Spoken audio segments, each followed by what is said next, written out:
ان camera briefing کے لیے کہہ سکتے ہیں وہ کور کمانڈر صاحب ہیں یا کوئی اور ہے. یہ کوئی ایسی بات نہیں ہے. کور کمانڈر بھی سیکیورٹی کمیٹی نے یہ فیصلہ کیا کہ آپ کور کمانڈر صاحب سے بریفنگ لی جائے. یہ پروونشل اسمبلی ہے. یہاں چیزیں قاعدے اور قانون کے تحت چلتی ہیں اور آئین کے تحت چلتی ہیں. آئین کی کتابیں جو اختیارات ہمیں دیتی ہیں ہم اس کے تحت کام کرتے ہیں. ہم قطعاً کسی ایسے ادارے سے تعلق نہیں رکھتے جو آئین کی کتابوں کے اوپر چڑھ کے کھڑا ہوا ہے. ہم نے کور کمانڈر صاحب کو جو لیٹر لکھا ہے، کور کمانڈر صاحب اس صوبے میں فورسز کو کمانڈ کر رہے ہیں. پاکستان کی فورسز ہیں تو بیرون ملک سے نہیں آئی ہوئی. اور اس صوبے کے اندر کوئی بھی کام ہو رہا ہے اسے یہ صوبائی اسمبلی بھی دیکھ سکتی ہے. کوئی بھی ادارہ ہے، وہ وفاقی ادارہ ہے یا کوئی بھی ادارہ ہے، وہ فوج ہے یا کوئی دوسرا ادارہ ہے، اس کے معاملات کو بھی یہ صوبائی اسمبلی دیکھ سکتی ہے. آئین اسے اختیار دیتا ہے اور اس کی اسپیشل سیکیورٹی کمیٹی بھی اسے دیکھ سکتی ہے. اب آپ نے بات کی کیوں نہیں کوئی نہیں ایسی بات. سارے مانتے ہیں، قانون کو مانتے ہیں. جب انہوں نے نہیں مانتا تو مارشل لا لگا دیتے ہیں، جو کہ اس ملک کو بہت دفعہ دیکھ چکے ہیں. تو انہیں لگ جائے گا تو کوئی نئی بات نہیں ہوگی. مگر جب تک کوئی ایسی بات نہیں ہے تب تک ہمارا آئین ان پلیس ہے اور آئین کے تحت ہی یہ چیزیں چلیں گی. اب کیا ہے جی، صوبائی اسمبلی کے رول آف بزنس 2025 آئین پاکستان کے آرٹیکل 67 اور 127 کو ملا کے پڑھیں.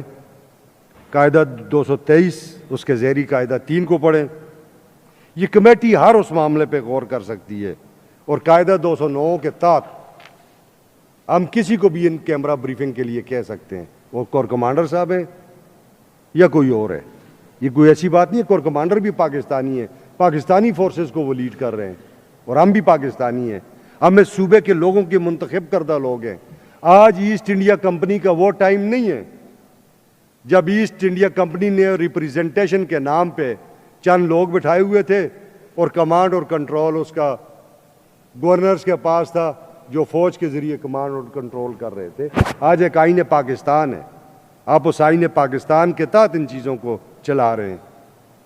تو آئین کا آرٹیکل 17 یہ ساری چیزیں جو ہے نا یہ پارلیمانی بالادستی کی بات کرتے ہیں. اور فوج ہماری فوج ہے. چیئرمین بھی کہہ چکے، ہم بھی کہتے ہیں. تو اس کو غلط رنگ دینے کی یا اس سے غلط تاثر لینے کی ضرورت نہیں ہے. اور کمانڈر صاحب اگر مناسب سمجھیں گے تو وہ اپنے ادارے سے اس پہ رائے لے لیں گے.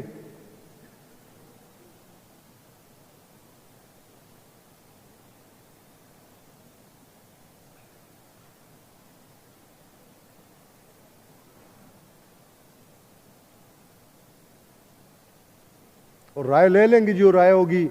ہم یہ سمجھتے ہیں کہ انہیں آنا بھی چاہیے، انہیں بریف بھی کرنا چاہیے. اس صوبے کا انفراسٹرکچر تباہ ہوا ہے. یہ صوبہ 25 سال سے لا قانونیت کو بھگت رہا ہے، دہشت گردی کو بھگت رہا ہے. اس صوبے کے بے شمار لوگ شہید ہوئے ہیں، بے گناہ لوگ. اس صوبے میں فورسز کے لیے فوج کے لوگ شہید ہوئے ہیں، ایف سیز اور لیویز کے لوگ شہید ہوئے ہیں، ہماری پولیس فورس کے لوگ شہید ہوئے ہیں. تو ہم کیوں نہ کنسرن ہوں اس بارے میں کہ ایک جو ایشو ہے جب ہم اس کو بریفنگ لے لیں گے تو ہم اپنی اس ہاؤس میں اس کو ٹیبل بھی کریں گے. اپنی جو سفارشات ہیں وہ صوبائی حکومت کو بھی بھیجیں گے اور قومی حکومت کو بھی بھیجیں گے.